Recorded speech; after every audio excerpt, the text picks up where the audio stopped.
हाँ जी, गुड सुनाई दे रहा इवनिंग सर। है? गुड इवनिंग बेटा। But it's not clear.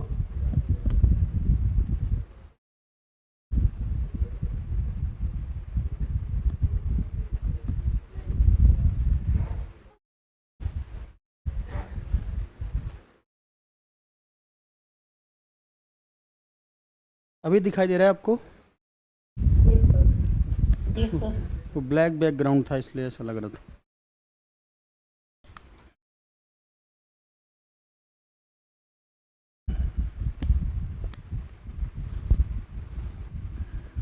वो कहाँ भाग गए? एससीएस वाले आए नहीं है आज।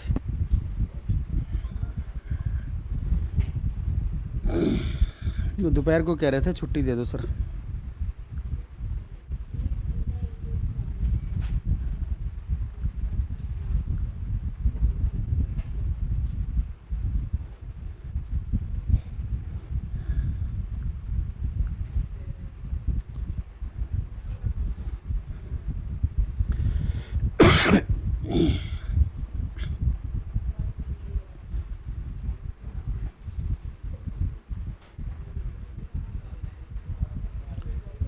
Hello, voice is clear now?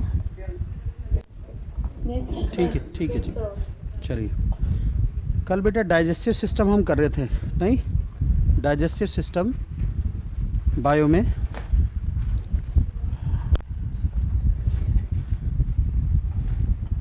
मैंने बोला था स्लाइवा में एक एंजाइम होता है, क्या नाम है उसका? स्लाइवा में enzyme ptyalin. Ptyalin, very good. हाँ, स्लाइवरी अमाइलेज या टाइलिन, एक ही बात।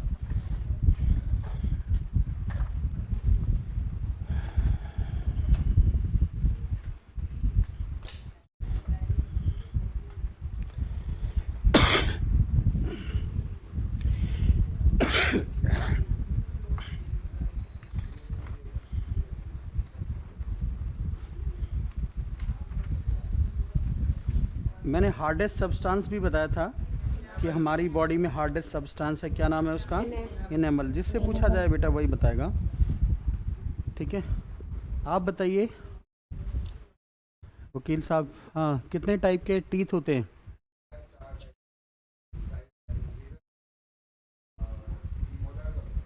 शाबाश, गजब। मनीष जी आप बताइए।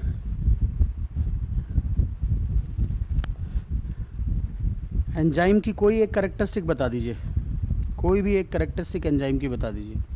कल मैंने बताया था ना, कोई एक जो याद आ जाए आपको। रिएक्शंस उल्टे कर देता है। अरे यार, रिएक्शंस उल्टे थोड़ी करता है। अच्छा, डायग्राम तो बताया था, लेकिन रिएक्शंस थोड़ी उल्टे करता है। बायो कैटलिस्ट बोलते हैं उसको, बायो कैटलिस्ट बोला जाता है। रिएक्शन को फास्ट कर देता है, ठीक है? रिएक्शन को फास्ट कर देता है, ना कि एक और मैंने कैटलिस्ट बताया था कल की क्लास में, water, warm water. Warm water मैंने बोला था। सब उल्टा सीधा याद रखते हो। कौन सी पता मैं अब बता रहा हूँ, तुमने क्या हुआ जब और चीज़ें बता रहा हूँ तब ध्यान नहीं दिया होगा, ऑनलाइन पढ़ रहे थे तुम और सिर्फ उसी चीज़ पे ध्यान दिया, तुम्हारा उसी चीज़ पे ध्यान गया, कॉन्फ़िगरेशन वाले, इसलिए तुम्हें वो बात याद रह गई, नहीं? चलिए ठीक है, कोई बात नहीं, आपकी लाइफ है, आप ज़्यादा अच्छा समझेंगे। स्टमक की बात की थी मैंने कल बेटा, स्टमक की बात की थी। गैस्ट्रिक जूस पे आ गए थे हम, ठीक है? सो हेडिंग डालिए gastric juice. Gastric juice, next topic is gastric juice. Gastric juice, gastric juice.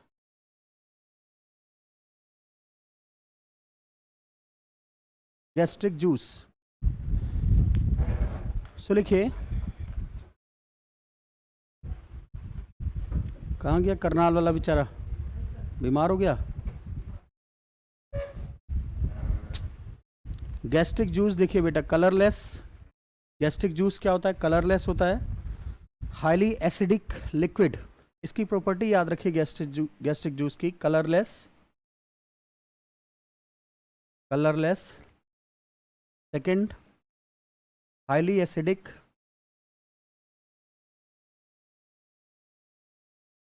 Highly acidic liquid, highly acid liquid, acidic liquid. और लिख लीजिए कंटेनिंग वाटर, इसमें वाटर भी होता है, कंटेनिंग वाटर, HCl वाटर होता है इसमें, HCl होता है इसलिए हाईली एसिडिक होता है ये। HCl हाइड्रोक्लोराइड बोलते हैं इसको, हाइड्रोक्लोराइड, हाइड्रोक्लोराइड, हाइड्रोक्लोराइड होता है इसलिए ये एसिडिक होता है। एंड एंजाइम्स भी होते हैं इसमें, इसमें जो एंजाइम्स होते हैं गैस्ट्रिक जूस में उनको पेप्सिन्स बोला जाता है, पेप्सिन एंजाइम, एंजाइम्स को क्या बोलते हैं, पेप्सिन। इसमें जो एंजाइम होते हैं उनको पेप्सिन बोला जाता है गैस्ट्रिक जूस के अंदर। इसके अंदर बेटा हाइड्रोक्लोरिक एसिड होता है। अब ये हाइड्रोक्लोरिक एसिड करता क्या है, HCl, क्योंकि गैस्ट्रिक जूस में मिलता है हाइड्रोक्लोरिक एसिड। और हाइड्रोक्लोरिक एसिड आप केमिस्ट्री में आपने पढ़ा होगा कितनी खतरनाक चीज़ होती है कि अगर HCl आपके हाथ पे यहाँ डल जाए तो यहाँ से एकदम नीचे से निकलेगा, इतना ज़्यादा खतरनाक, इतना ज़्यादा डेंजरस होता है वो, ठीक है। और ये हमारे पेट में होता है, ठीक है, तभी तो इनो पीते हैं, हाईली एसिडिक, एसिडिटी बन जाती है। तो फिर क्या होता है, इनो होता क्या है, इनो क्या होता है, बेसिक ही तो होता है। एक्चुअली इनो करता क्या है बेटा, इनो अगर देखा जाए ये इनो कर क्या रहा है, हमारी बॉडी में HCl बनता है, इनो NaOH बेसिक होता है, ठीक है। सो बेसिकली ये HCl Na के साथ मिलके ये H2O निकल जाता है प्लस NaCl बन जाता है, न्यूट्रलाइज कर देता है उसको, न्यूट्रलाइज कर देता है और कुछ नहीं है, ठीक है। इसी प्रोसेस को लिख लीजिए, इस प्रोसेस को न्यूट्रलाइजेशन भी बोलते हैं, न्यूट्रलाइजेशन, न्यूट्रलाइजेशन बोला जाता है। न्यूट्रलाइजेशन मीन्स ये HCl है, HCl means hydrochloride, hydrochloride, NaOH, sodium hydroxide बोलते हैं इसे, सोडियम हाइड्रोक्साइड, हाइड्रोक्साइड ये बेस होता है। ये हाइड्रोक्लोराइड क्या होगा, ये एसिड होगा और ये बेस होता है।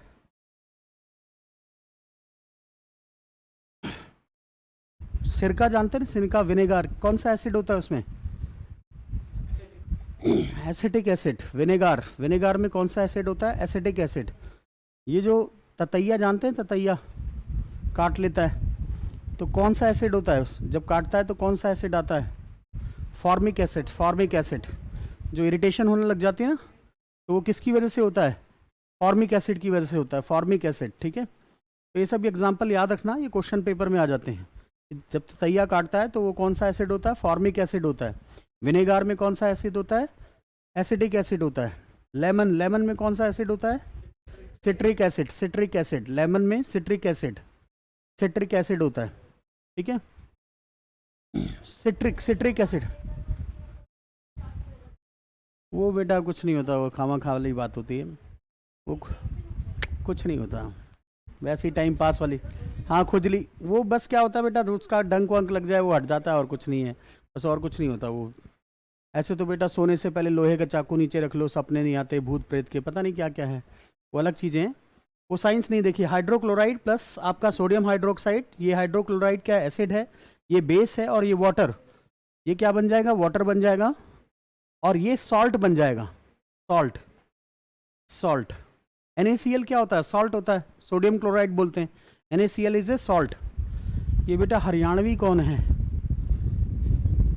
किसी ने अपने जूम आईडी बनाई हरियाणवी, हाँ हर्ष बेटा देखूं जरा,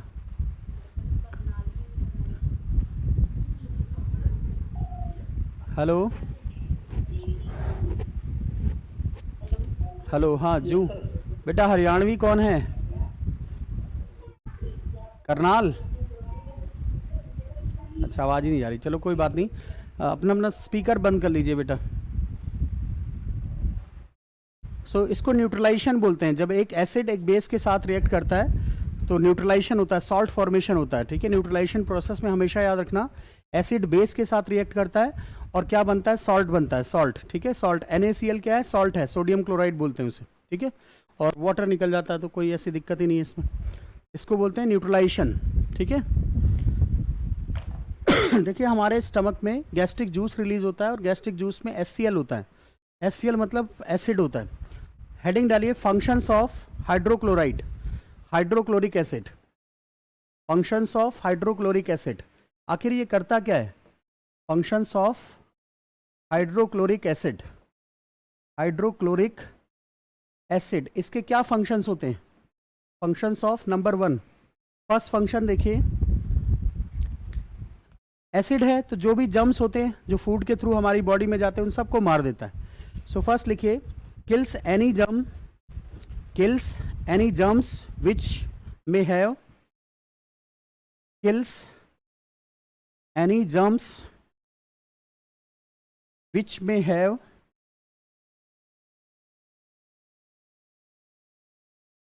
may have entered during the food, during with the food, so have entered with the food, so food के साथ जो एंटर कर गया उसको क्या करता है? किल कर देता है। सेकंड, फूड के साथ जो एंटर कर जाते हैं जर्म्स उनको किल कर देता है। दूसरा, ये क्या करता है? क्योंकि इस जो गैस्ट्रिक जूस होता है उसमें पेप्सिन होता है। पेप्सिन क्या होता है? एंजाइम। ठीक है, पेप्सिन एंजाइम होता है और जैसे ही पेप्सिन पे HCl का थप्पड़ पड़ता है, पेप्सिन किस में कन्वर्ट हो जाता है? इसको बोलते हैं बेटा प्रोटीन्स, प्रोटीन्स में कन्वर्ट हो जाता है। पेप्सिन से बनना शुरू हो जाते हैं प्रोटीन्स। जैसे इस पे HCl अटैक करता है तो प्रोटीन्स बनना शुरू हो जाते हैं, प्रोटीन्स बनना शुरू हो जाते हैं। तो इसका दूसरा फंक्शन ये होता है,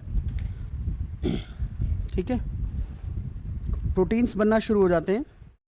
सो लिखिए, और काम इसका ये होता है पेप्सिनोजन। पेप्सिनोजन पे जब HCl अटैक करता है, पेप्सिनोजन क्या होता है? जो पेप्सिन को जनरेट करता है। पेप्सिनोजन, बायो में जब भी ऐसा वर्ड लिखा ना पेप्सिनोजन, तो सीधी सी बात है कि उससे क्या बनेगा? पेप्सिन बनेगा। सो पेप्सिनोजन के ऊपर जब HCl लगता है तो वो उसको किस में कन्वर्ट कर देता है? पेप्सिन में कन्वर्ट कर देता है। और पेप्सिन एक्टिव प्रोटीन होता है। तो HCl का एक काम और होता है कि वो पेप्सिनोजन जो होता है उस पर जब HCl पड़ता है तो उसको किस में कन्वर्ट कर देता है? पेप्सिन में कन्वर्ट कर देता है। और पेप्सिन पे जब HCl पड़ता है तो वो पेप्सिन को किस में कन्वर्ट कर देता है? प्रोटीन्स में कन्वर्ट कर देता है। इस तरह से ये रिएक्शन चलती रहती है। तो पेप्सिनोजन क्या होता है? इनएक्टिव प्रोटीन, इनएक्टिव प्रोटीन होता है। और पेप्सिन क्या होता है? एक्टिव प्रोटीन, जिसको एंजाइम बोलते हैं, एक्टिव प्रोटीन। सो HCl की जरूरत इसलिए भी होती है। पेप्सिनोजन, हेलो, सुनाई दे रहा है आप लोगों को? Yes, sir. जी, पेप्सिनोजन पे जब HCl अटैक करेगा, इसलिए HCl की जरूरत होती है हमें। ठीक है, HCl हमारी बॉडी में पेप्सिनोजन से वो पेप्सिन बना देगा, पेप्सिन से फिर पेप्सिन पे HCl पड़ेगा तो क्या बना देगा? वो प्रोटीन बना देगा। बस, ठीक है। नेक्स्ट लिखिए, प्रोटीन्स पे जब एंजाइम रिएक्ट करता है, प्रोटीन्स पे देखिए इस तरह से, प्रोटीन्स पे अगर मान लीजिए पेप्सिन अटैक कर देता है, ये रिएक्शंस याद रखना, ठीक है, ये रिएक्शंस आपके काम आएंगी। प्रोटीन्स पे अगर पेप्सिन अटैक करता है, पेप्सिन है क्या? एंजाइम है। वो प्रोटीन को दो पार्ट में तोड़ता है, एक को बोलते हैं पेप्टोन्स और एक को बोलते हैं प्रोटीएजेस। ठीक है, पेप्टोन्स प्लस प्रोटीएजेस, ये भी शुगर होता है, ये भी शुगर होता है। अभी थोड़ी देर बाद ये रिएक्शंस भूल जाओगे, लेकिन याद रखना है प्रोटीन पे अगर पेप्सिन ने अटैक किया तो पेप्टोन्स बनेगा प्लस प्रोटीएजेस बनेगा। पेप्टोन्स भी क्या होता है? शुगर होता है, और प्रोटीएजेस भी शुगर होता है। ठीक है, इसके बाद देखिए प्रोरेनिन। जैसे ये प्रोरेनिन जो होता है वो हमारी बॉडी में नहीं होता, वो जनरली क्या होता है? आपका जो एनिमल्स होते हैं उनकी बॉडी में होता है। उनके एनिमल्स में भी HCl होता है, उनके स्टमक में भी HCl होता है। जो एनिमल्स होते हैं जैसे काऊ हो गया, तो उनके यहाँ प्रोरेनिन एक प्रोटीन होता है, उस पर जब HCl अटैक करता है तो उसको रेनिन में कन्वर्ट कर देता है। तो ऐसा नहीं कि HCl सिर्फ ह्यूमन बीइंग के लिए ज़रूरत है, एनिमल्स जो होते हैं उनके स्टमक में भी HCl की ज़रूरत पड़ती है, तो वहाँ भी गैस्ट्रिक जूस रिलीज होता है। HCl is an integral part of gastric juice. ठीक है, HCl जो होगा गैस्ट्रिक जूस में आपको मिलेगा, और HCl ये सारे फंक्शन परफॉर्म करता है। ठीक है, रेनिन एनिमल्स में मिलता है, हमारे में नहीं, ठीक है। रेनिन, प्रो रेनिन बोलते हैं, और फिर वो रेनिन में कन्वर्ट हो जाता है। ये एनिमल्स में मिलता है, ये जो है ना एनिमल्स में मिलता है, ये रिएक्शन एनिमल्स में होती है, ह्यूमन बीइंग में नहीं। Prorenin means inactive protein, और फिर वो रेनिन में कन्वर्ट हो जाता है, एक्टिव हो जाता है, बस हमेशा ऐसा ही होता है। सो ये स्टमक का पार्ट था। याद रखना गैस्ट्रिक जूस, गैस्ट्रिक जूस आपको सीधा क्वेश्चन जो आएगा ना, इतना ज़्यादा डिटेल में नहीं पूछेगा वो कि ये क्या होता है, ठीक है, इतना डीप में तो जाएगा भी नहीं, बस मैंने ऐसे ही बता दिया। आपको ज़्यादा से ज़्यादा ये पूछेगा कि HCl किस में मिलता है, आंसर आएगा आपका गैस्ट्रिक जूस, खत्म, ठीक है। और HCl क्या काम करता है, फंक्शन क्या करता है, तो फर्स्ट तो ये होता है कि वो जर्म्स को किल कर देता है फूड में जो एंटर कर जाते हैं। दूसरा क्या करता है, प्रोटीन्स में कन्वर्ट कर देता है, बस खत्म, इससे ज़्यादा की ज़रूरत नहीं है। ये रिएक्शन तो बस इसलिए कि चलो ठीक है, आपको याद ज़्यादा रखने की ज़रूरत नहीं है। इसके बाद फूड स्टमक से कहाँ जाएगा, नेक्स्ट सेक्शन आएगा स्मॉल इंटेस्टाइन। आपने स्ट्रक्चर तो देखा ना स्टमक का, डाइजेस्टिव सिस्टम नहीं,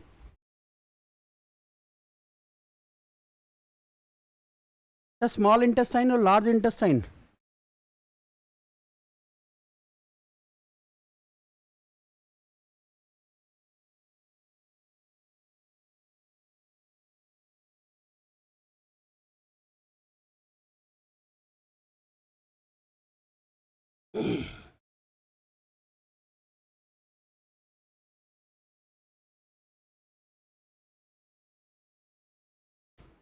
ये बेटा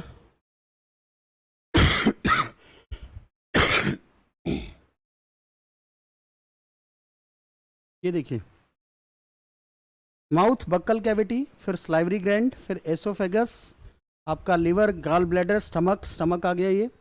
फिर उसके बाद ये जो है ना ऐसे ऐसे, ठीक है, लार्ज इंटेस्टाइन होती है, और ये जो अंदर है बिल्कुल ये स्मॉल इंटेस्टाइन है। फिर उसके बाद ये रेक्टम, फिर एनस, इस तरह से ये डाइजेस्टिव सिस्टम है, ठीक है, डाइजेस्टिव सिस्टम। हाँ, स्मॉल लार्ज इंटेस्टाइन चारों तरफ से ऐसे होती है, इस तरह से होती है लार्ज इंटेस्टाइन।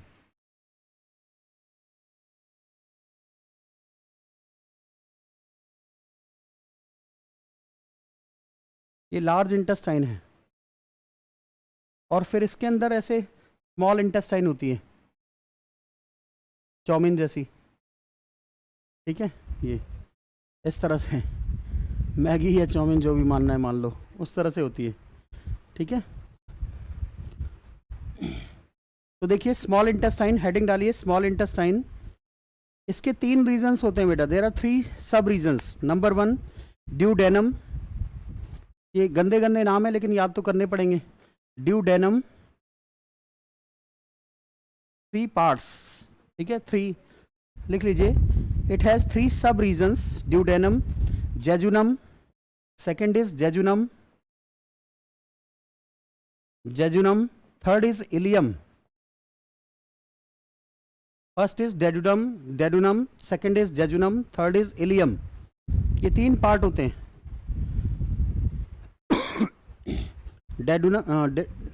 डियोडेनम, जेजुनम और इलियम।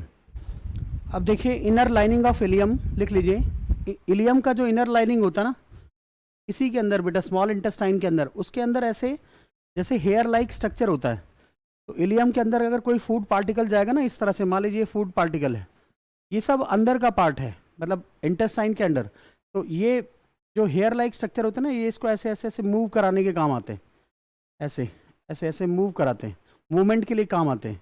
तो इसको विली बोलते हैं, विली, ठीक है। तो लिख लीजिए inner lining of ileum, inner lining of ileum, inner lining of ileum contains finger like projections. Finger like मैंने बोला ना, इस तरह से फिंगर लाइक प्रोजेक्शंस होते हैं, ऐसे ऐसे ऐसे ऐसे, इसको आगे ले जाते हैं, फिंगर लाइक प्रोजेक्शंस, ठीक है। तो फूड पार्टिकल को, ठीक है, मोमेंट देने के काम आते हैं, finger like projections called villi. Villi का क्वेश्चन कई बार आ जाता है बेटा। विली ना 2 फंक्शन परफॉर्म करती है। विली एक तो क्या करती है, हाँ जी, Willie, VILLI, Willie,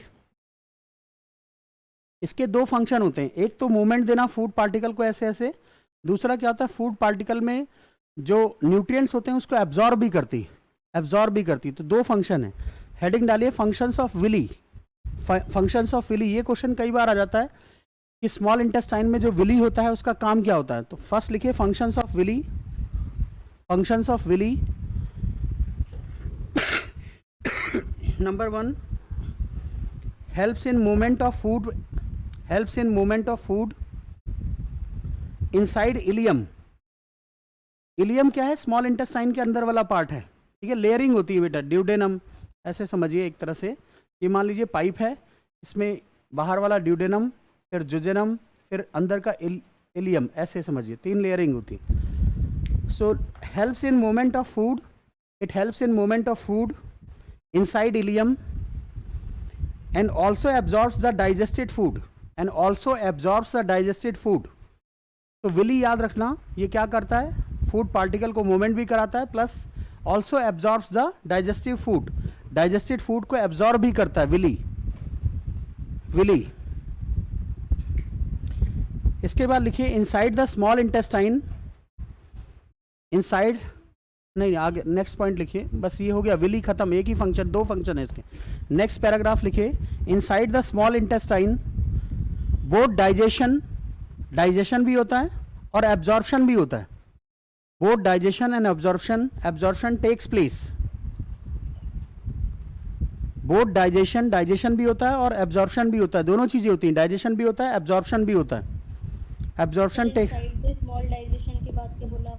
inside the small intestine, inside the small intestine both digestion and absorption takes place।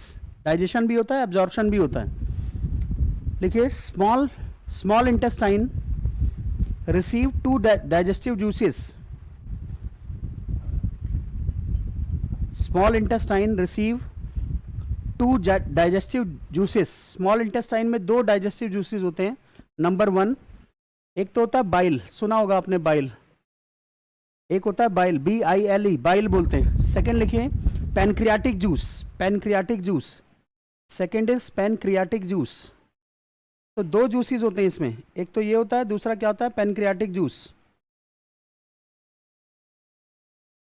तो यहाँ 2 जूसेस होते हैं, एक को बाइल बोलते हैं, दूसरे को बोलते हैं pancreatic juice. Pancreatic juice, pancreatic juice.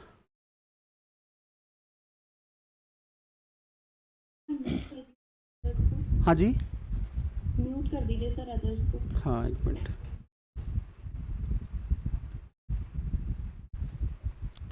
ये बेटा कुछ गांव में मुझे लगता है भैंस चरा रहे हैं और क्लास भी ले रहे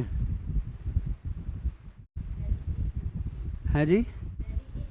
डेडिकेशन भैंस पे बैठ के क्लास ले रहा होगा एक बच्चा, मजाक नहीं कर रहा। कुछ हैं बेटा ऐसे खतरनाक लोग, भैंस पे घूम रहे होंगे और क्लास चल रही होगी मोबाइल ऐसे लेके। ना हरियाणा वाले नहीं हैं, यूपी के भी हैं इसमें, यूपी के भी हैं। यूपी वाले ही हैं ऐसे बदमाश, पढ़ते पढ़ते थे। देखो फिर ऑन कर दिया। सो 2 टाइप के जूस होते हैं बेटा, एक बाइल और दूसरा क्या होता है? पैनक्रियाटिक जूस, ठीक है। ये रिलीज होते हैं इसमें स्मॉल इंटेस्टाइन में।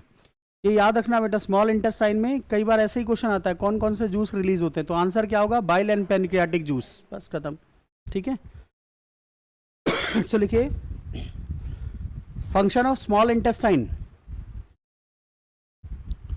Function of small intestine starts because of pancreatic juice, because of pancreatic juice. Function of small intestine starts because of pancreatic juice, pancreatic juice की वजह से स्मॉल इंटेस्टाइन का फंक्शन स्टार्ट होता है।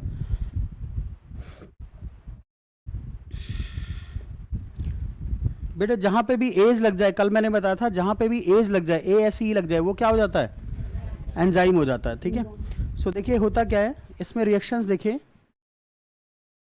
ट्रिप्सिनोजन, ट्रिप्सिनोजन, सिनोजन, इससे क्या बनेगा? ट्रिप्सिन बनेगा, सीधी सी बात है, ट्रिप्सिन। अब ये ट्रिप्सिनोजन जो होता है ना, जहां पे जन लग जाए, इसका मतलब क्या है? वो इनएक्टिव प्रोटीन है, इनएक्टिव प्रोटीन है, सीधी सी बात है, दिमाग लगाना ही नहीं है बेटा।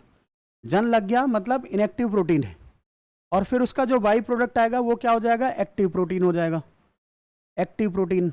लेकिन ऐसे तो होगा नहीं, कोई ना कोई एंजाइम इसको बनाएगा, एंजाइम, कोई ना कोई एंजाइम चाहिए जो ट्रिप्सिनोजन को किस में कन्वर्ट करे, ट्रिप्सिन में कन्वर्ट करे।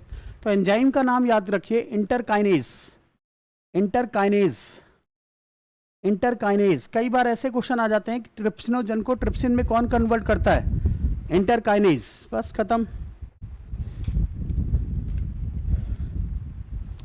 अब ये क्या करता है, देखिए अभी तक क्या हुआ था बेटा, इससे पहले क्या था, इससे पहले अभी आपने जो पढ़ा था उसमें क्या था, पेप्सिन था या प्रोटीन था। मान लीजिए कोई प्रोटीन है, प्रोटीन के ऊपर जैसे ही आप पेप्सिन डालते थे, मैंने बताया था ना एक रिएक्शन करवाई थी आपको कि प्रोटीन के ऊपर, इससे पहले एक रिएक्शन लिखवाई थी मैंने कि प्रोटीन के ऊपर मान लीजिए आप पेप्सिन डाल दीजिए। पेप्सिन क्या एंजाइम है, तो ये इसको किस में, पेप्टोन्स में ब्रेक कर देगा, पेप्टोन्स प्लस प्रोटीएजेस में, प्रोटीएजेस में ब्रेक कर देगा, किस में, प्रोटीएजेस में ब्रेक कर देगा। तो ये पेप्टोन्स और प्रोटीएजेस क्या हैं, ये शुगर हैं, ये शुगर हैं, ये दोनों के दोनों क्या हैं, शुगर हैं, ये शुगर हैं दोनों के दोनों। प्रोटीन को हमने शुगर में तोड़ दिया था। अब देखिए हो डाइजेशन है क्या, कि जो बड़ा मॉलिक्यूल है उसको छोटे से छोटे मॉलिक्यूल में तोड़ते जाइए। तो पहले हमने क्या किया, पेप्सिन की हेल्प से प्रोटीन को पेप्टोन्स और प्रोटीएजेस में ब्रेक कर दिया। अब हम क्या करेंगे, पेप्टोन्स और प्रोटीएजेस पे ट्रिप्सिन का अटैक करवाएंगे। ये ट्रिप्सिन क्या करेगी, इन दोनों मॉलिक्यूल्स को और स्मॉलर मॉलिक्यूल्स में तोड़ देगी, किसमें, पेप्टाइड्स प्लस अमीनो एसिड, इसको और स्मॉलर में तोड़ेगी। पेप्टोन्स, डाइजेशन है क्या, बड़े मॉलिक्यूल को स्मॉलर में तोड़ना, ब्रेक करना, बस यही डाइजेशन है। तो प्रोटीजेस ये थे, इसके ऊपर हमने ट्रिप्सिन का अटैक करा दिया, ट्रिप्सिन एंजाइम है। जैसे ही ट्रिप्सिन का अटैक कराया तो ये पेप्टाइड्स बन गए, पेप्टाइड्स और छोटे मॉलिक्यूल्स बन गए, प्लस अमीनो एसिड बन गए। Amino acid, amino acid is the basic unit of proteins. पता है पूरा, अगर आप प्रोसेस देखो, पहले क्या होता है, अमीनो एसिड से प्रोटीन बनता है, फिर उस प्रोटीन को हम खाते हैं, फिर हमारा शरीर उस प्रोटीन को तोड़ तोड़ के अमीनो एसिड बनाता है।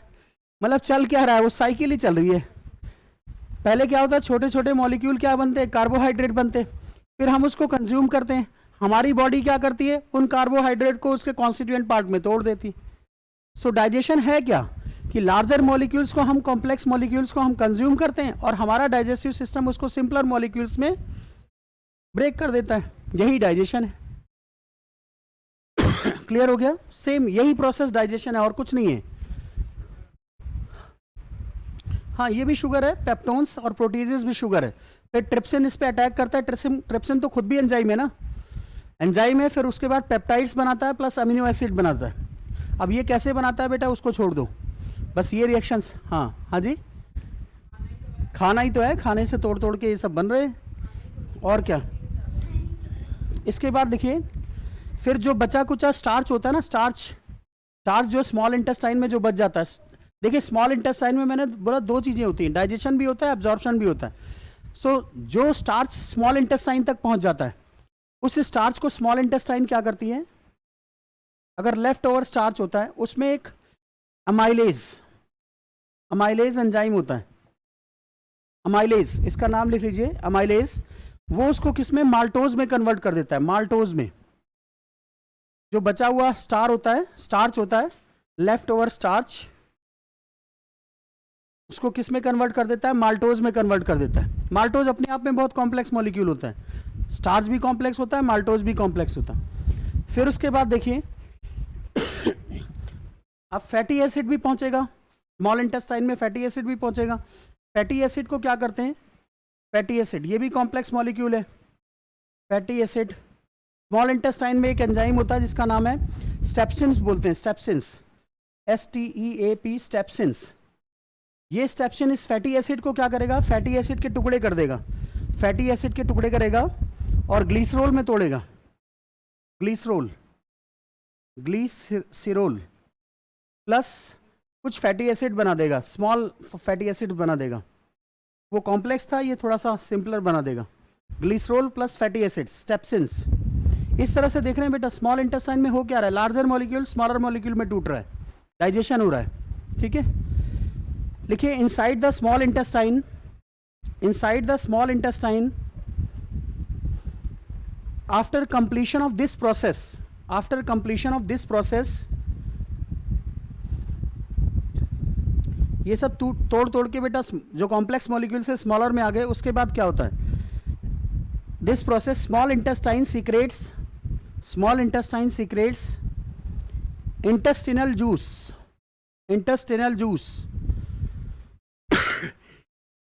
intestinal juice inside the small intestine. After completion of this process, small intestine secretes intestinal juice. Intestine से जूस निकलता है, उसको इंटेस्टिनल जूस बोलते हैं. विच कंटेन्स मैनी एंजाइम्स, जिसमें बहुत सारे एंजाइम्स होते हैं. Which contains many enzymes like maltase, lactase, invertase, peptidase, lipase, sucrase. अब देखिए यह हुआ क्या बेटा यहाँ पे, अभी लिखवा रहा हूँ. माल्टेज लिख लीजिए, माल्टेज, लैक्टेज, इन्वर्टेज. आप देख रहे हैं अभी यहीं से बेटा क्लियर हो जाएगा. अभी तक क्या बना था, ये बना था पेप्टाइड बन गया था. देखिए ये तो सिंपलर मॉलिक्यूल है, अमीनो एसिड, इसकी तो ज़रूरत ही नहीं है, बस ये तो हो गया. लेकिन ये पेप्टाइड कॉम्प्लेक्स मॉलिक्यूल है, इसको भी तो तोड़ना पड़ेगा ना. तो पेप्टिडेज क्या करता है, पेप्टाइड को ही ब्रेक कर देता है. ऐसे माल्टोज क्या है, कॉम्प्लेक्स मॉलिक्यूल है, तो इसके लिए एक एंजाइम की जरूरत होती है जिसको माल्टेज बोलते हैं. ऐसे लिपेज है, लिपेज भी एक एंजाइम होता है जो फैटी एसिड को तोड़ के, ठीक है, लिपिड में कन्वर्ट करता है. इस तरह से ये जो इसके बाद क्या होता है, इसको और सिंप्लीफाई करने के लिए एंजाइम्स रिलीज होते हैं. कहाँ से, इंटेस्टिनल जूस से रिलीज होते हैं. सो मैंने बताया ना, माल्टेज, लैक्टेज, लैक्टोज को क्या करेगा, वो लैक्टेज में कन्वर्ट, ठीक है, सिंपल उसमें कन्वर्ट कर देगा. सो लिखिए पेप्टाइड, ये सब स्मॉल इंटेस्टाइन में हो रहा है. पेप्टाइड के ऊपर पेप्टिडेज ये अटैक करेगा, और पेप्टाइड किस में कन्वर्ट हो जाएगा, अमीनो एसिड में, और सिंपलर अमीनो एसिड. पेप्टाइड से क्या बन जाएगा, अमीनो एसिड. फिर उसके बाद देखिए सुक्रोज पे अटैक करेगा, सुक्रोज पे सुक्रेज अटैक करेगा, सुक्रोज पे सुक्रेज अटैक करेगा, और वो सिंपलर शुगर मॉलिक्यूल्स में ब्रेक हो जाएगा. शुगर प्लस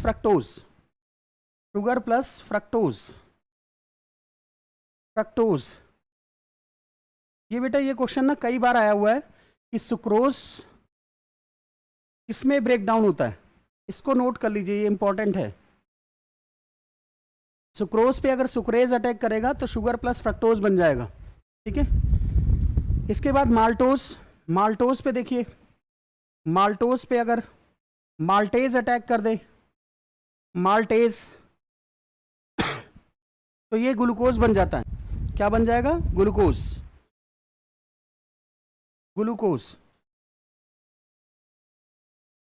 बन जाएगा. फिर उसके बाद लैक्टोज देखिए, लैक्टोज पे अगर लैक्टेज अटैक कर दे, लैक्टेज इज एंजाइम, मैंने बोला ना एज जहां लग जाए, लैक्टेज अटैक कर दे तो glucose plus galactose, glucose plus galactose. ये रिएक्शन बहुत इंपॉर्टेंट है, इसको नोट कर लेना कि लैक्टोज से क्या क्या बनता है. तो लैक्टोज के दो पार्ट होते हैं, ग्लूकोज बनता है प्लस गैलेक्टोज बनता है. अगर फैट बच जाता है स्मॉल इंटेस्टाइन में, तो फैट के ऊपर लिपेज अटैक करता है, और जैसे ही फैट के ऊपर लिपेज अटैक करता है तो वो लिपिड्स में कन्वर्ट कर जाता है, प्लस फैटी एसिड्स. लिपिड्स में कन्वर्ट हो जाएगा, प्लस फैटी एसिड में कन्वर्ट हो जाएगा, फैटी एसिड. तो ये काम है इनका, जितने एंजाइम बताए थे ना आपको, सुक्रेज, पेप्टिडेज, माल्टेज, लैक्टेज, ये सब इनका ये काम है, ठीक है. हाँ जी, इन्वर्टेज लिख लीजिए. सो लिखिए, if there is remaining fat, ये तो लिख लिया बेटा, इक्वेशन तो लिख लीजिए, ये सारी इक्वेशन लिख लीजिए. Invertase is also used for absorption and digestion both processes. उसकी ज़रूरत नहीं है बेटा यहाँ पे याद करने की। डाइजेशन और इन्वर्जन उसमें दोनों में यूज़ होता है। इसके बाद देखिए एब्जॉर्प्शन ऑफ फूड। अभी बताया था मैंने एब्जॉर्प्शन कौन करेगा, एब्जॉर्प्शन अभी बोला था मैंने विली। विली क्या करती है, एब्जॉर्प्शन का काम करती है, मूवमेंट का भी काम करती है और एब्जॉर्प्शन का भी। सो लिख लीजिए absorption of food is done by villi, villi of small intestine. बस इतना याद रखना है बेटा। उसके बाद सारा वेस्ट ठीक है लार्ज इंटेस्टाइन में जाता है, फिर उसके थ्रू एनएस में आता है, फिर यूरिन ठीक है एक्सक्रीटा बन के बाहर निकल जाता है। सो ये पूरा रिएक्शन है, इसको डाइजेस्टिव सिस्टम बोलते हैं। इसमें बेटा इतनी सारी रिएक्शन याद करने की ज़रूरत नहीं है, बस ये याद रखना कि सुक्रोज अगर ब्रेक डाउन होगा तो उससे क्या बनेगा, शुगर बनेगा प्लस फ्रक्टोज बनेगा, और अगर लैक्टोज ब्रेक डाउन होगा तो उससे क्या बनेगा, ग्लूकोज बनेगा प्लस गैलेक्टोज बनेगा। ठीक है, ये दो रिएक्शन ज़्यादा इंपॉर्टेंट है, बाकी सब वैसे ही है। वैसे ये रिएक्शंस पेप्टाइड से अमीनो एसिड, पेप्टिडेज, ये तो वैसे ही याद हो जाएगा, एक बारी में याद करोगे तो याद हो जाएगा। ये था आपका डाइजेस्टिव सिस्टम, इससे ज़्यादा की ज़रूरत नहीं है। ठीक है, क्लियर हो गया। Absorption is done by villi and villi बस, absorption is done by villi. इसके बाद हेडिंग डालिए बेटा नेक्स्ट चैप्टर। ये था डाइजेस्टिव सिस्टम। इसके बाद नेक्स्ट चैप्टर लिखिए test. Next chapter is test.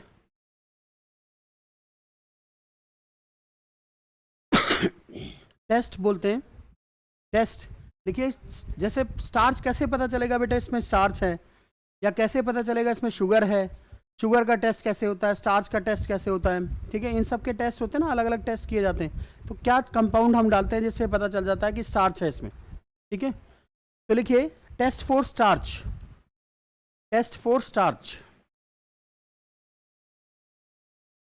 Test for starch. Starch का टेस्ट देखिए,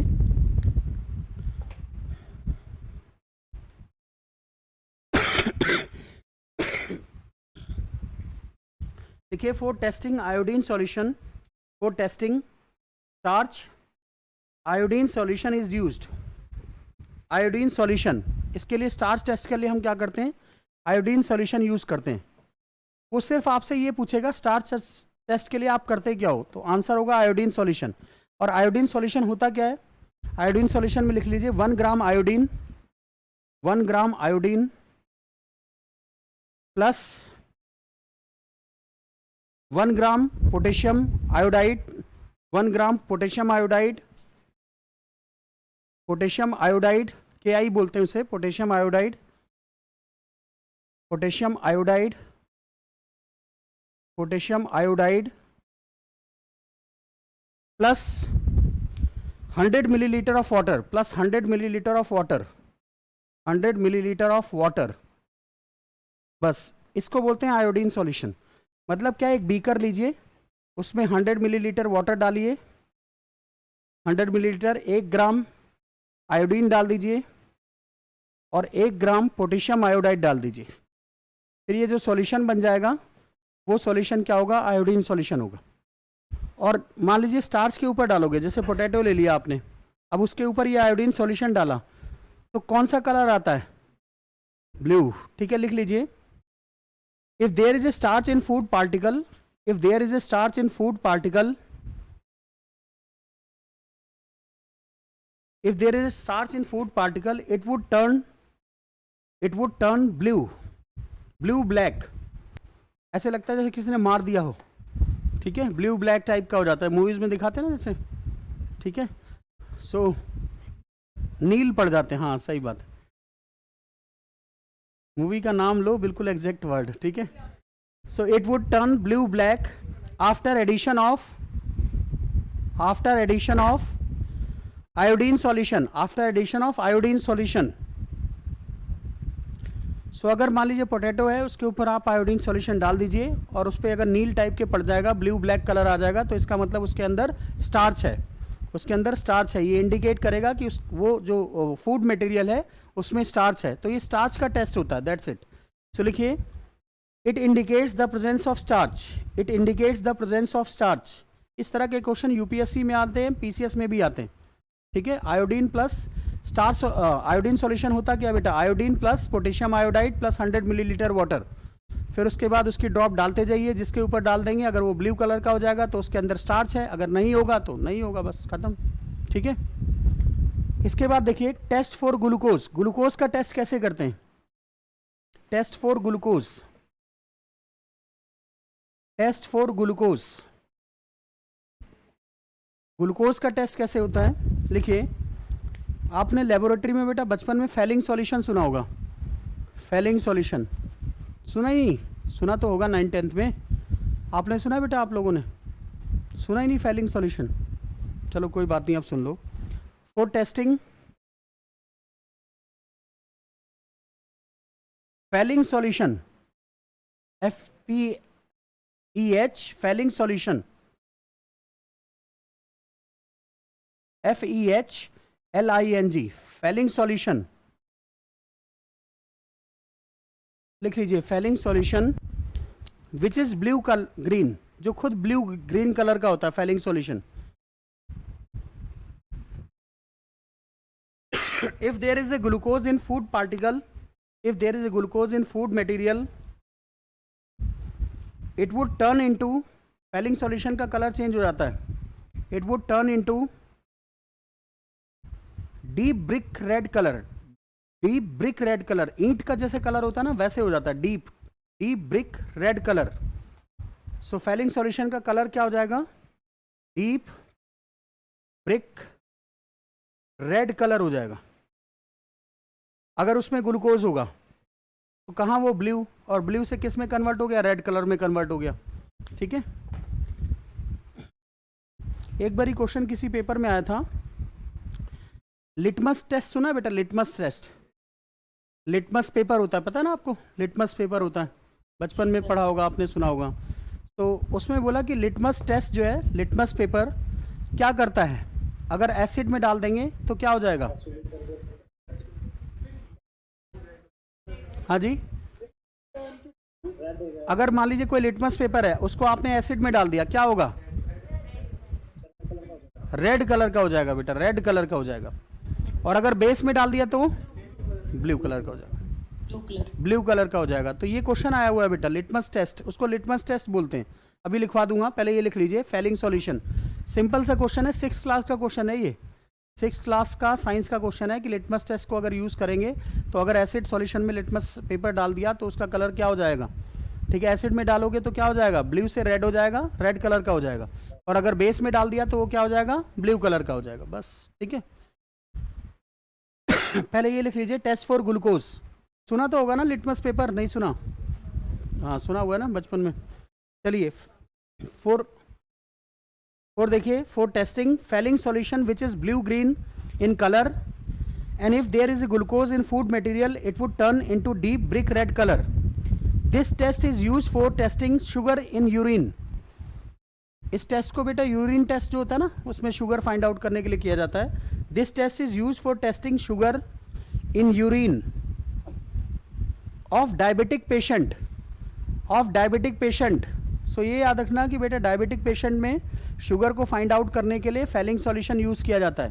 फेलिंग सॉल्यूशन का कलर क्या हो जाएगा, ब्लू से रेड हो जाएगा अगर वो डायबिटिक पेशेंट होगा तो। ठीक है, सफरिंग फ्रॉम डायबिटिस मेलिटस, अगर वो suffering from diabetic mellitus, diabetic mellitus बताया था ना, फ्रिक्वेंट यूरिनेशन होता है उसमें, डायबिटिक मेलिटस।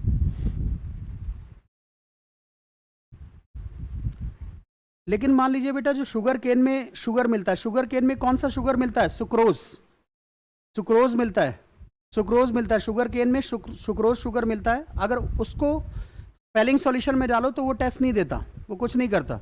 सो लिख लीजिए but sucrose which is found in cane sugar, but sucrose which is found in cane sugar, but sucrose which is found in cane sugar does not give the above taste, does not give the above test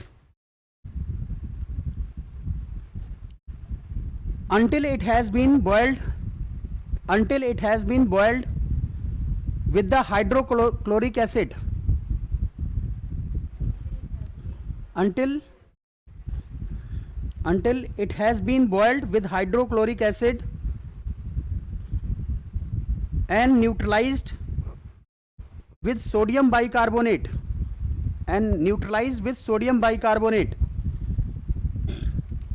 कहने का मतलब क्या है बेटा, अगर मान लो sucrose ले लो, sucrose के अंदर आप क्या करो, पेलिंग सॉल्यूशन डाल दो। पेलिंग सॉल्यूशन जैसे ही डालोगे ये रेड ब्रिक कलर नहीं देगा।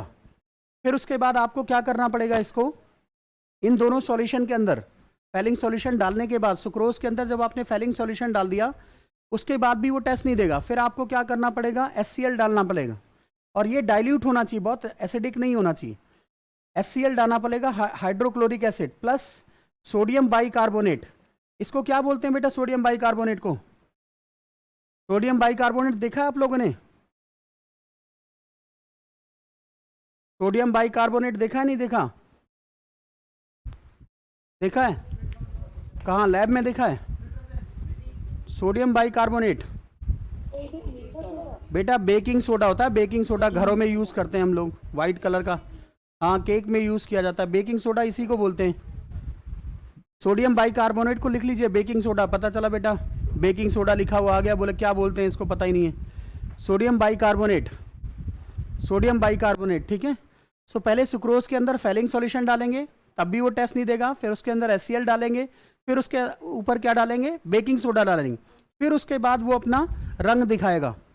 कैसा रंग दिखाएगा? Brick red colour, brick red colour.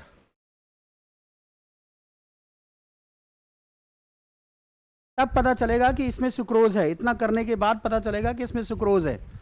तो ग्लूकोज का टेस्ट बहुत आसान होता है, उसमें फेलिंग सॉल्यूशन डालो पता चल जाता है। लेकिन सुक्रोज का टेस्ट थोड़ा सा डिफिकल्ट होता है, सुक्रोज को आइडेंटिफाई करने के लिए, ठीक है। सुक्रोज को बेटा सुक्रेज क्या करता है, किस में दो पार्ट में तोड़ देता है। अभी मैंने रिएक्शन लिखवाई थी, अभी बोला था ना, सुक्रोज को 2 पार्ट में टूटा जाता है। हाँ, फ्रैक्टोज, ठीक है, शुगर एंड फ्रैक्टोज में तोड़ा जाता है, ठीक है, अभी बताया था ना, उसको याद रखना। सुक्रोज शुगर प्लस फ्रैक्टोज में ब्रेक डाउन होता है सुक्रेज की वजह से, ठीक है। पक्का? क्या बोला मैंने, बताओ किसमें कौन ब्रेक डाउन होता है? सुक्रोज, वेरी गुड, सुन रहे हो मतलब, ठीक है। और लैक्टोज, लैक्टोज किस में ब्रेक डाउन होता है? उन्हीं से पूछने दो, लैक्टोज किस में ब्रेक डाउन होता है? पारुल जी आप बताइए, अभी बताया था मैंने लैक्टोज। हाँ, कौन इसको ब्रेक डाउन करता है? लैक्टेज, लैक्टेज एंजाइम इसको क्या करता है, ग्लूकोज प्लस गैलेक्टेज में ब्रेक डाउन कर देता है, ठीक है।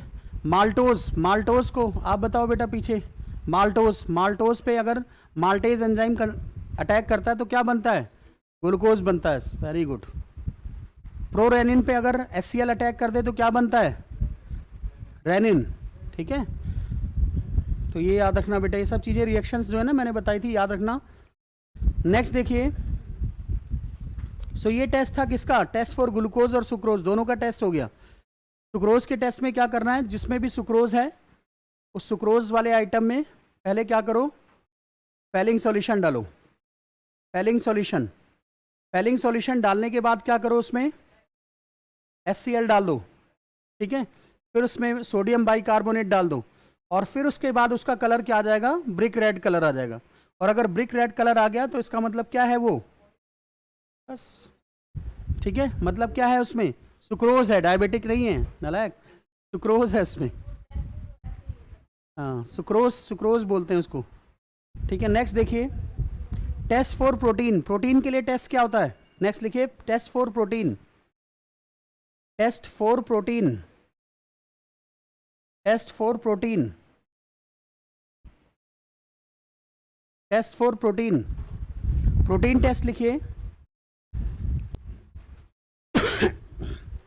Put a drop of dilute nitric acid, put a drop of dilute nitric acid, put a drop of dilute nitric acid and heat the test tube, heat the test tube with water and ammonium hydroxide, water and ammonium hydroxide and then boil it. If we get yellow or orange color, it means protein is there. या तो yellow colour मिलेगा या orange colour, तो उसमें protein होगा. ठीक है, protein होगा. सीधी सी बात है, आप कोई भी मटेरियल है जिसमें प्रोटीन फाइंड आउट करना चाहते हैं, तो ये इसमें मान लीजिए प्रोटीन है, तो आप क्या करेंगे, पहले HNO3, नाइट्रिक एसिड बोलते हैं इसको. HNO3 को क्या बोलते हैं, नाइट्रिक एसिड. और फिर इसमें क्या करिए, वाटर डालिए plus ammonium hydroxide. Ammonium hydroxide क्या होता है, ये अमोनियम हाइड्रोक्साइड होता है, NH4H, अमोनियम, ऐसे लिख लीजिए, अमोनियम हाइड्रोक्साइड. आप ये अमोनियम हाइड्रोक्साइड डालेंगे इसमें. अमोनियम हाइड्रोक्साइड डालने के बाद ये पूरा इसको हीट कर दीजिए यहाँ से. ठीक है, हीट करिए. जब हीट करेंगे तो इसका कलर येलो आ जाएगा या फिर और ऑरेंज आ जाएगा. अगर ये कलर आ गया तो इसका मतलब क्या है, इसमें प्रोटीन है, इसमें प्रोटीन है. बस ये रिएक्शन है, आपको इतना याद रखना है. डायग्राम बना लीजिए. तो टेस्ट फॉर प्रोटीन का टेस्ट ऐसे होता है. इसके बाद लिखिए टेस्ट फॉर ऑयल और फैट. ऑयल और फैट के लिए टेस्ट तो बेटा आप वैसे ही करते रहते हैं. आप कभी भी देखिए, न्यूज़पेपर लीजिए, और जिसमें न्यूज़पेपर लीजिए और उसमें क्या करिए, न्यूज़पेपर में उसका ऑयल निकाल लीजिए. फिर उसके बाद न्यूज़पेपर को ऐसे सनलाइट में कर दीजिए, आर पार दिखना शुरू हो जाता है. तो वो क्या, इसका मतलब क्या है, उसमें फैट है. सीधी सी बात. ये तो वैसे ही करते रहते हैं आप. ठीक है, रोज़ ही नैपकिन को लेकर करते रहते होंगे कहीं ना कहीं. सो लिखिए टेस्ट फॉर ऑयल और fat. Next topic is test for oil और फैट.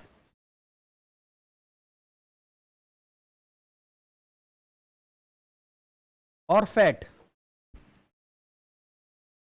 टेस्ट फॉर ऑयल और फैट. लिखिए rub oil on a paper.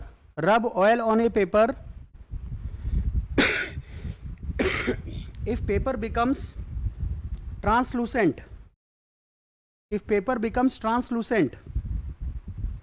against sunlight,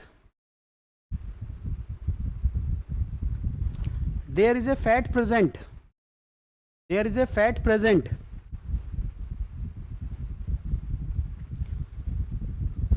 ठीक है, नेक्स्ट लिखिए टेस्ट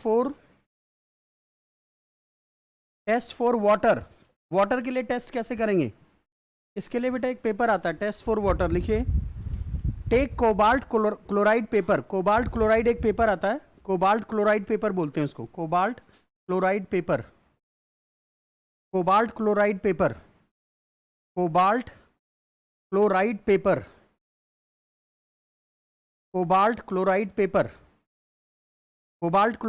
आता है, COCl2 पेपर बोलते हैं इसे, cobalt chloride paper. Which is blue in colour, जो ब्लू कलर का होता है. इफ मॉइस्चर इज एडेड, अगर उसके ऊपर, उस पेपर के ऊपर मॉइस्चर डाल दो आप, if moisture is added then it turns pink. Blue से किस में कन्वर्ट हो जाएगा, पिंक में. अगर COCl2 पे आप पानी डाल दीजिए तो ये पिंक कंपाउंड बना लेता है.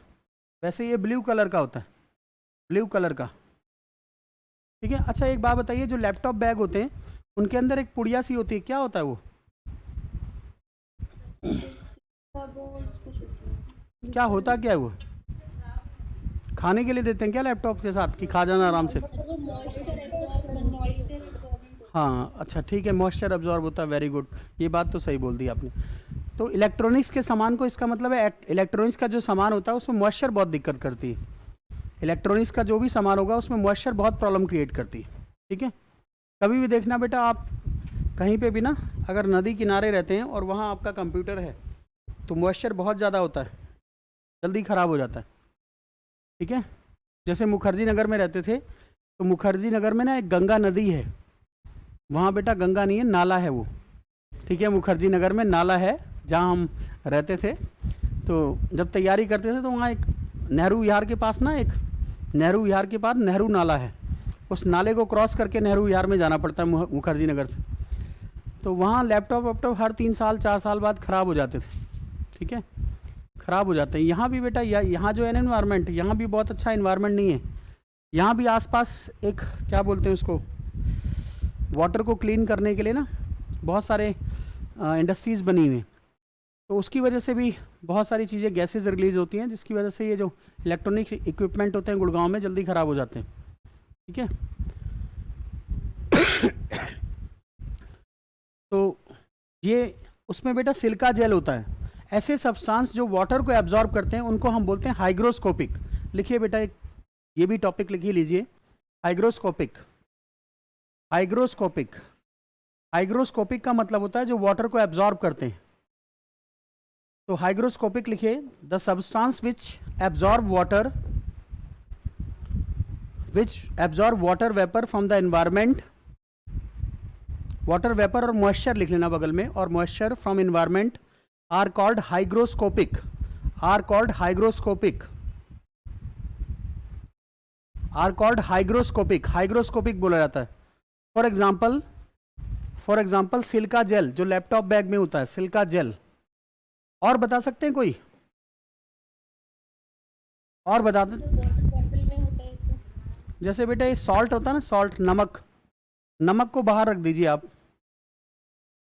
सॉल्ट, ये भी क्या हो जाता है, थोड़ा सा गीला गीला सा हो जाता है सॉल्ट, ऐसे। हाँ जी, चीनी इतनी नहीं होती बेटा जितना सॉल्ट होता है।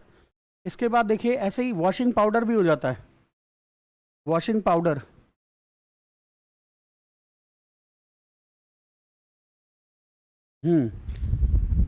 वॉशिंग पाउडर भी सुना होगा आपने। ये सब क्वेश्चन आते रहते हैं, silica gel, salt, washing powder, ये सब क्या करते हैं, हाइग्रोस्कोपिक होते हैं। हाइग्रोस्कोपिक मतलब वाटर को एब्जॉर्ब कर लेते हैं। ठीक है, वाटर को एब्जॉर्ब कर लेते हैं। सो हाइग्रोस्कोपिक सब्सटेंसेस बोलते हैं इनको, हाइग्रोस्कोपिक। अगर क्वेश्चन आ जाए हाइग्रोस्कोपिक सब्सटेंसेस तो याद रखना। नेक्स्ट लिखिए test for presence of minerals. Next heading डालिए test for presence of minerals, test for presence of minerals. कैसे पता चलेगा इसमें मिनरल्स हैं कि नहीं है? इसका टेस्ट क्या होता है, सड़ाते जाओ सब्जी को, जो भी है बेटा उसको गर्म करते जाओ, एक बार लास्ट में वो काला काला सा बच जाएगा बस, तो इसका मतलब उसमें मिनरल है। सो लिखिए place a piece of banana और potato, place a piece of banana and potato और potato in a crucible,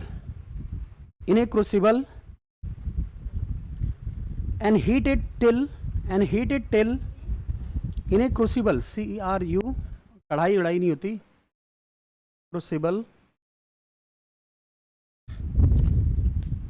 and heat it till it burns completely, and heat it till it burns completely, and ash is left behind that, ash रह जाता बेटा वो, ठीक है, ash is left behind that,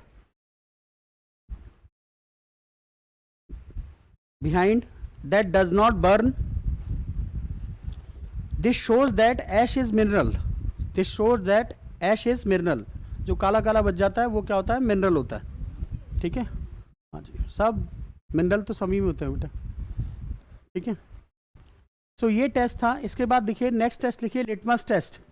litmus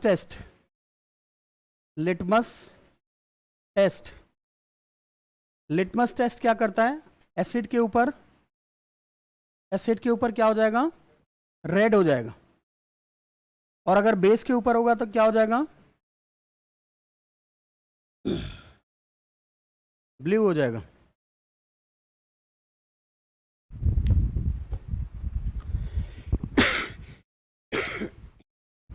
ठीक है, blue हो जाएगा।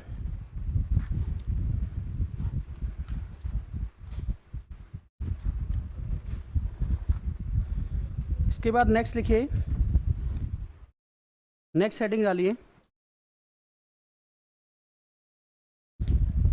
वैक्सीनेशन की डेफिनेशन देखिए। वैक्सीनेशन, आजकल वैक्सीनेशन बहुत चल रहा है। वैक्सीनेशन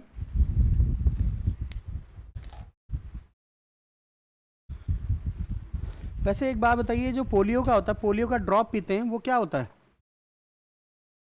पोलियो का जो ड्रॉप आप लोग कंज्यूम करते हैं, पोलियो वैक्सीन होती है ना, पोलियो ओरल वैक्सीन बोलते हैं उसको। पोलियो पहले इंजेक्शन आया था, ऐसे ओरल वैक्सीन भी आता है, ओरल वैक्सीन बोलते हैं इसको। ये होता क्या है? पोषण से बचाने के लिए ये वायरस होता है बेटा, पोलियो का ही वायरस होता है, बस माइल्ड होता है। जो हम क्या होता है कि हमारी बॉडी में ना माइल्ड पोलियो वायरस इंजेक्ट किया जाता है, ओरल वैक्सीन के थ्रू वायरस डाल देते हैं पोलियो का। वो बहुत वीक होता है, तो हमारी बॉडीज़ क्या करती हैं, उसके अगेंस्ट एंटीबॉडीज़ जनरेट कर लेती हैं, हमारी बॉडी में जनरेट हो जाती हैं, और वो एंटीबॉडीज़ क्या करती हैं, उसको किल कर देती हैं। तो होता कुछ नहीं है उससे, ठीक है। ये जो पोलियो की ड्रॉप लेते हैं वो क्या होता है, माइल्ड वायरस होता है पोलियो का, ठीक है, माइल्ड वायरस होता है। हाँ, एंटीबॉडीज़ को डेवलप करने के लिए दिया जाता है कि आपकी बॉडी में एंटीबॉडीज़ डेवलप हो जाएं। जो पोलियो का वायरस, कई बार देखना गांव में बेटा लोग लगवाते नहीं है पोलियो का वायरस, पोलियो का ये ओरल, ठीक है, वो बोलते नहीं इससे तो ठीक है प्रोडक्टिविटी कम हो जाएगी, फर्टिलिटी कम हो जाएगी, बच्चे नहीं होंगे आगे, पता नहीं क्या क्या लॉजिक देते रहते हैं। तो वैक्सीनेशन लिखिए, वैक्सीनेशन होता क्या है? Vaccination is the introduction of any kind of dead or mild germs into the body, हमारी बॉडी में इंजेक्ट कर दिया जाता है उसे। mild germs into the body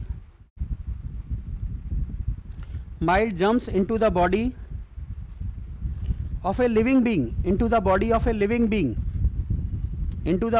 living being for the development of immunity, जिससे कि हमारी बॉडी में इम्यूनिटी डेवलप हो सके, for the development of immunity। कई बार देखना बेटा, आप कभी देखना, ये जो स्लम में बच्चे रहते हैं ना, कितने गंदे पानी में खेलते हैं, कहाँ कहाँ घूमते रहते हैं, कोई बीमारी नहीं होती उन्हें, और हमारे बच्चे कितने साफ इन्वायरमेंट में रहते हैं, मिनट में बेटा बीमार हो जाते हैं। जितना ज़्यादा मतलब इम्यून सिस्टम हमारा वीक हो चुका होता है, हम साफ़ सुथरा पानी पीते हैं। वो बच्चे देखो बेटा, कहीं का पानी पीते हैं, कहीं कुछ करते हैं, खूब खेलते हैं, कुछ नहीं हो रहा उन्हें। हाँ जी, हाँ, कोरोना भी किसको हुआ? अमीरों को हुआ, नहीं अमीरों लग्जरी, ठीक है। तो गरीब के बच्चे क्या होते हैं, इम्यून सिस्टम डेवलप हो जाता है, सारे वायरस अटैक करके देख लेते हैं, तो सारे वायरस के अगेंस्ट एंटीबॉडीज जनरेट हो जाती है उनकी बॉडी में, वो घूमते रहते हैं इधर उधर। हम लोग गंदा पानी पी लें तो हमारे बच्चे पी लें तो बेटा हम डांटना शुरू कर देते हैं, क्या गंदा पानी पीते हो, ठीक है, हैंडपम्प का पानी क्यों पी लिया। और वो बेटा ढकेल लगाए होते हैं, हैंडपम्प का पानी आने दे, नाले का पानी आने दे, इसका पानी आने दे, कहीं का भी पानी पी लेते हैं बेचारे, पाइप से जा रहा होता है वो भी पानी पी लेते हैं। हाँ जी, हाँ। अब देखो बेटा, हमारे बच्चे क्या होते हैं, सर्दी पे सर्दी, ये भी पहना दो, वो भी पहना दो, तब भी मरने वाला होता है वो, जब देखो तब कुछ ना कुछ उसके साथ दिक्कत ही हो जाती है। और उन नालायकों को देखो कुछ। हाँ जी, क्या कह रहे हो? हाँ, सर्दियों में बेटा शर्ट में घूमते, कुछ भी नहीं होता, क्यों? इम्यून सिस्टम डेवलप हो गया उनका, लड़ने की आदत हो गई है उन्हें, ठीक है। और हमारे बच्चों को दिक्कत रहती है बेटा, थोड़ा सा कुछ हुआ बीमार हो गए, थोड़ा सा कुछ हुआ बीमार हो गए। प्रॉब्लम यही है, हमने अपने इम्यून सिस्टम को वीक कर दिया है, ठीक है, जानबूझ के वीक कर दिया है हमने इम्यून सिस्टम को, ठीक है। आरओ का पानी पीते हैं, आरओ का पानी इतना अच्छा नहीं होता वैसे बेटा, आरओ का जो पानी होता है ना, उसमें बहुत सारे बहुत सारे मिनरल्स जो होते हैं ना, बहुत सारे मिनरल्स भी ख़त्म हो जाते हैं उससे। तो उससे अच्छा तो होता है कि ज़्यादा से मतलब वैसे जो पानी आता है उसको लो, जो कॉरपोरेशन का पानी आता है उसमें फिटकरी डाल के गर्म करके पी लो, छान के पी लो। लेकिन अब उतना काम कौन करेगा, इसलिए आरओ लगा रखा हमने, ठीक है। तो वही है। हाँ जी, आरओ की फुल फॉर्म क्या होती है बेटा? आरओ की फुल फॉर्म रिवर्स ऑस्मोसिस, ठीक है। तो लिखिए, अगेंस्ट द रिस्पेक्टिव, लिख लीजिए, a living being for the development of immunity, a living being for the development of immunity against the respective disease और डिजीजेस। अभी वैक्सीनेशन ही तो हो रहा है, दोबारा बोल देता हूँ, vaccination is the introduction of any kind of dead और mild germs into the body of a living being for the development of immunity और resistance against the respective disease और डिजीजेस। अभी वैक्सीनेशन जो हो रहा है कोरोना का क्या है? एंटीबॉडीज ही तो जनरेट की जा रही हैं और क्या की जा रही हैं, इसीलिए इसी का वैक्सीनेशन हो रहा है और क्या हो, कुछ नहीं हो रहा। ठीक है, इसके बाद नेक्स्ट लिखिए, नेक्स्ट हेडिंग डालिए इम्यूनाइजेशन। वैक्सीनेशन समझ में आ गया, जैसे polio polio polio vaccination, polio virus, mild polio virus आपको इंजेक्ट कराया जाता है आपकी बॉडी में। Next is immunization. Immunization, next definition लिखिए इम्यूनाइजेशन। इम्यूनाइजेशन क्या होता है? Developing resistance to disease, same चीज़ है ये भी। वैक्सीनेशन के थ्रू इम्यूनाइज किया जाता है हमारी बॉडी को, वैक्सीनेशन का आउटकम है इम्यूनाइजेशन। ठीक है, वैक्सीनेशन के थ्रू हमारी बॉडी को इम्यून बनाया जाता है। सो लिखिए developing resistance to disease producing germs, developing resistance to disease producing germs, disease producing germs or their toxins by introducing killed germs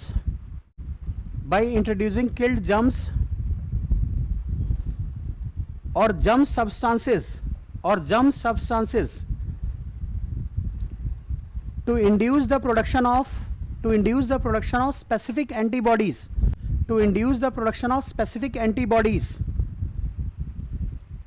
बेटा फिर वैक्सीनेशन और इम्यूनाइजेशन में डिफरेंस क्या है?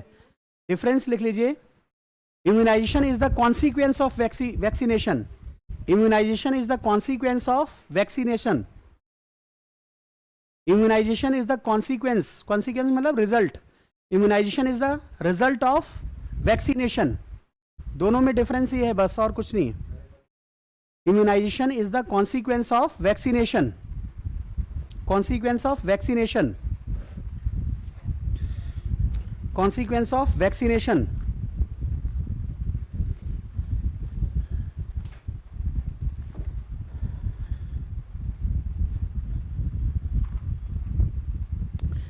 मैंने एक बार हाइड्रोजनेशन कराया था आप लोगों को, आपको शायद याद हो ना याद हो, कराया था मैंने एल्केन, एल्कीन, एल्काइन।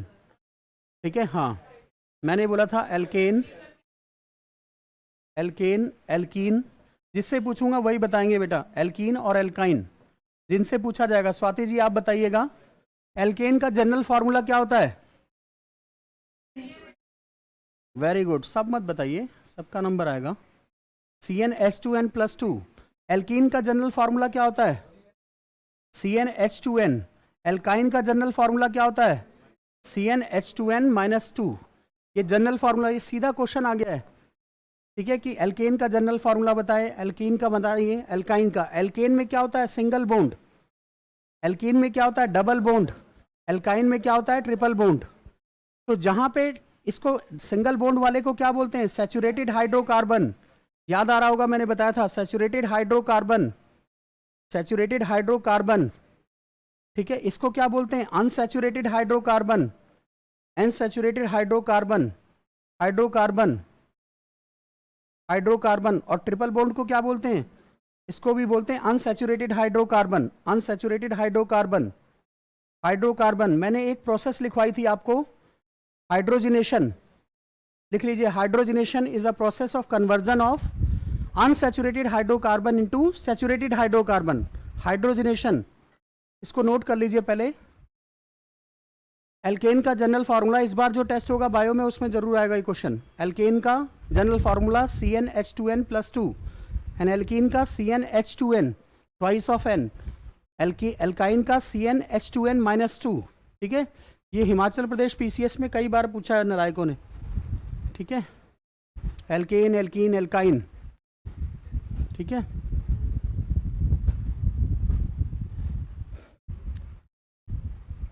एल्कीन और एल्काइन क्या होते हैं? अनसैचुरेटेड हाइड्रोकार्बन होते हैं। और एल्केन क्या होता है? सैचुरेटेड हाइड्रोकार्बन होता है। बताया था उस दिन, बहुत डिटेल में बताया था ये सब कुछ। हाइड्रोजनेशन क्या होता है? Hydrogenation is a process of conversion, hydrogenation, hydrogenation is a process of conversion of unsaturated hydrocarbons, unsaturated hydrocarbons को, unsaturated hydrocarbons, hydrocarbons, unsaturated hydrocarbons को हम क्या करते हैं? सैचुरेटेड हाइड्रोकार्बन्स में कन्वर्ट कर देते हैं। सैचुरेटेड हाइड्रोकार्बन्स, इस प्रोसेस को क्या बोलते हैं हम? हाइड्रोजनेशन बोलते हैं। Hydrogenation with the addition of hydrogen और निकिल कैटलिस्ट। कैटलिस्ट का नाम याद रखना, कैटलिस्ट क्या है इसमें? निकिल कैटलिस्ट है। एक बार क्वेश्चन पूछा गया था कि हाइड्रोजनेशन में कौन सा कैटलिस्ट यूज होता है, तो आंसर क्या होगा? निकिल। निखिल मत याद रखना, निकिल, ठीक है? और निखिल ही लिख रहा था मैं।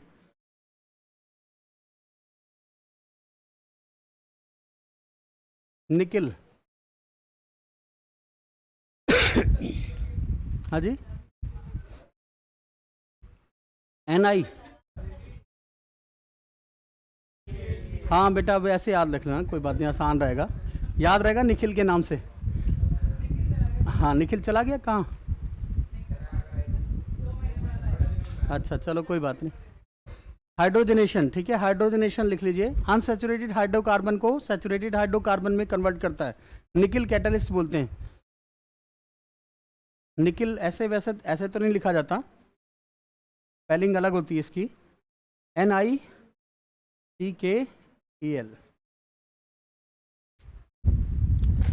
नेक्स्ट लिखिए,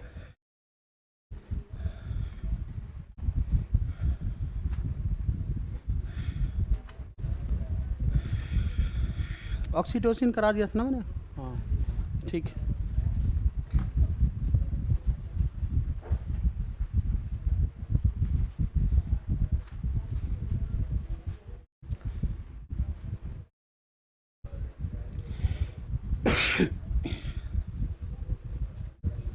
चलिए बेटा, आज इतना ही करेंगे बायो, ठीक है, फिर कल करेंगे,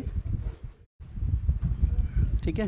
हाँ, अभी 7 बजे से करते हैं ज्योग्राफी, आज 7 to 9 ज्योग्राफी करेंगे, ठीक है। थोड़ा रेस्ट कर लीजिए, फिर 7 to 9 ज्योग्राफी, ठीक है।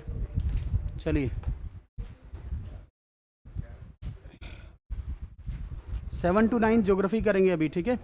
और आज मैपिंग काफ़ी कुछ करना है, मैपिंग में तो ख़त्म कर देंगे, क्योंकि टेस्ट भी लेना है उसका थर्सडे को, मैपिंग का।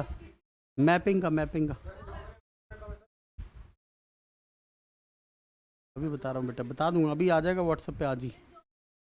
हाँ, ज्योग्राफी मैपिंग, करंट अफेयर होगा।